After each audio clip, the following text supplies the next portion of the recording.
Hello, good morning. Welcome to Pre-Market Roar by Reliance Trading Academy. My name is Girish, a trader, trainer, and mentor. So let us begin with the pre-market roar. So Nifty, it looks like मतलब जो अभी कल रात को American market में भी जो हुआ है, डाउ जोन्स ने लगभग 700 पॉइंट्स की गिरावट हमको देखने को मिली है, विच वॉज ऑब्वियसली कल के दिन उनका मार्केट बंद था, यूएस मार्केट कल बंद था, बट जो पोजीशंस बिल्डअप हुए थे वहां से उस डेटा से तो ये क्लियर ऑलरेडी हो चुका था कि गिरावट होनी है। और कल भी मुझे ऐसा लगा था कि बहुत ज़्यादा हमारे मार्केट में मूवमेंट नहीं होगा, बट अगर आप ओवरऑल देखोगे तो we were only like 17 rupees down from previous days closing. तो ऐसा लगा था कि 17,850 के आसपास ही मार्केट क्लोजिंग देगा, तो बहुत ज्यादा डिफरेंस नहीं है, 17,850 के आसपास ही क्लोजिंग भी मिला है हमें। अभी आज जो माहौल बना हुआ है वो बहुत ही मतलब नैरो रेंज वाला मार्केट है, बट स्टिल ब्रेकआउट अगर होता है तो बहुत, अगर 17,800 के नीचे हम लोग चले गए, देखो 17,850 के पास अभी भी पिवोट है, प्राइस वहां पर टहल सकती है, थोड़ा वहां पर जो है टाइम वेस्ट करेगी। लेकिन अगर बियर्स, क्योंकि ओवरऑल ऐसा दिख रहा है कि मार्केट जो है वो पूरा बियर्स के कंट्रोल में है, तो बियर्स बहुत हेवीली डोमिनेट कर रहे हैं मार्केट को। अगर हम लोग एक बार 17,800 के नीचे चले गए तो 17,750 700 तो सिर्फ एक फॉर्मेलिटी रहेगी, ठीक है। तो लास्ट होप हमारी रहेगी 17,700, और मुझे ऐसा लगता है कि प्रोबेबिलिटी ये है कि आज हम लोग 17,700 को टेस्ट कर सकते हैं। तो मार्केट बहुत ज्यादा बेरिश बन रहा है। इनफैक्ट कल सुबह एक टाइम पे मुझे ऐसा लगा था कि नहीं, शायद बुल्स जो है वो फाइट बैक कर रहे हैं, और जब कल मॉर्निंग में एक हमें बाउंस मिला था यहाँ, ठीक है, तो ऐसा लग रहा था कि बुल्स फाइट बैक कर रहे हैं, डेटा भी वैसे ही डेवलप हुआ था, but then they lost their force. Okay, 17,900 के आसपास जाने के बाद में उनकी ताकत जो है, बुल्स की ताकत जो है वो खत्म हो गई, और फिर बेयर्स ने फिर से टेक ओवर कर दिया, मार्केट को अपने कंट्रोल में ले लिया। तो कल 17,800 का सपोर्ट लिया था, आज अगर हम लोग 17,800 के नीचे जाते हैं तो बहुत ही अच्छी खासी गिरावट हमें आज मार्केट में देखने को मिल सकती है। तो जो पोजीशंस है सिर्फ स्टॉप लॉस ट्रेल कीजिएगा। नए पोजीशंस भी अगर मुझे 17,850 और 900 के बीच में एंट्री मिलती है तो मैं शॉर्ट इनिशिएट करूंगा। ऊपर की तरफ बहुत ज्यादा कुछ रेंज नहीं दिख रही है, 17,950 मैक्स, वहां से मैं शॉर्ट पोजीशनिंग इनिशिएट करूंगा। बैंक निफ्टी की बात करेंगे तो बैंक निफ्टी में भी 40,500 40,400 ये फॉर्मेलिटी लग रही है, और बहुत ही ज्यादा डरावना जो सीन है बैंक निफ्टी में भी बन रहा है। ये लाइंस में डिलीट कर देता हूं, अदरवाइज कंफ्यूजन हो जाएगा।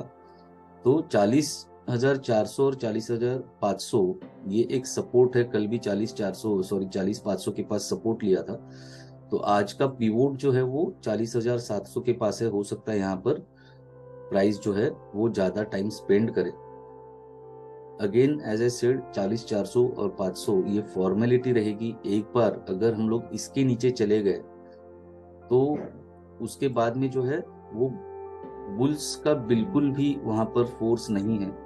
बेयर्स के लिए एक हाईवे, रनवे, फ्री रोड जिसको बोलते हैं ना, वो फ्री पास मिल जाएगा, फ्री हिट मिल जाएगा बेयर्स को, and then we might go down, और हमारा फिर अगला टारगेट जो है वो 40,000 का हो सकता है।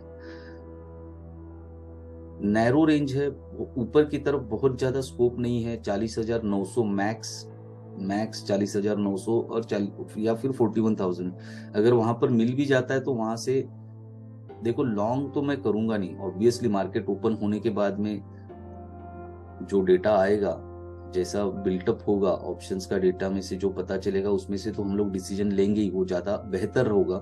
बट अभी जो फिलहाल कल का मार्केट क्लोजिंग के बाद में जो डेटा है वो बेयर्स का पलड़ा भारी दिखा रहा है। सो थोड़ा सा केयरफुली हमें इसको ट्रीट करना पड़ेगा, ठीक है।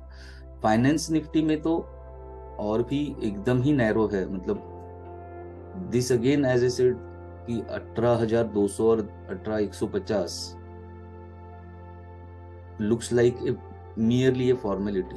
Again, if we go below 18,200, 18,150, so यहाँ पर भी बुल्स का बिल्कुल फोर्स नहीं है। We can then like the bears will get the free pass और फुल ऑन बेयर्स का अटैक हो सकता है, ठीक है। तो अगला लेवल मेरा 18,000 तक का फाइनेंस निफ्टी का बन जाता है अगर हम लोग 18,200 150 के नीचे आ गए तो। स्टॉक स्पेसिफिक भी मैंने बहुत कोशिश की ढूंढने की, बहुत ज़्यादा, क्योंकि रोल ओवर चल रहा है और रोल ओवर के वक्त क्या होता है कि पोजीशंस या डेटा जो है वो बहुत ज़्यादा मिक्सअप हो जाता है, तो कंफ्यूजन सा माहौल रहता है बहुत। It is not very easy to understand what institutions are doing.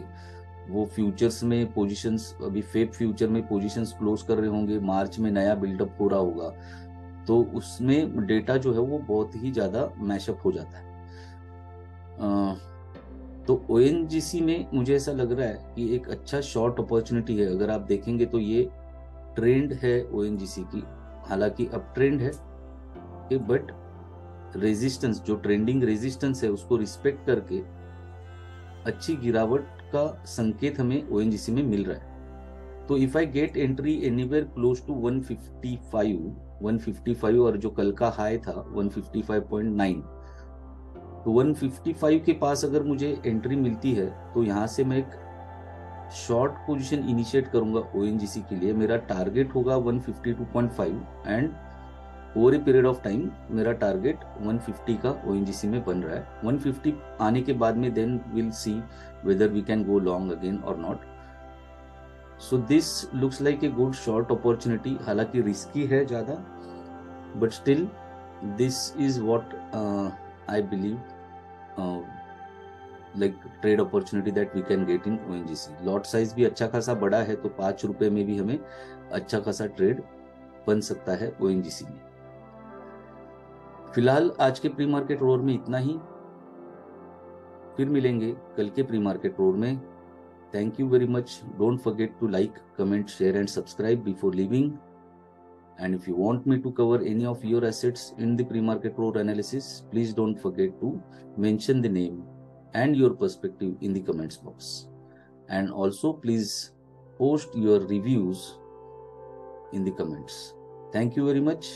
See you again tomorrow. Trade safe.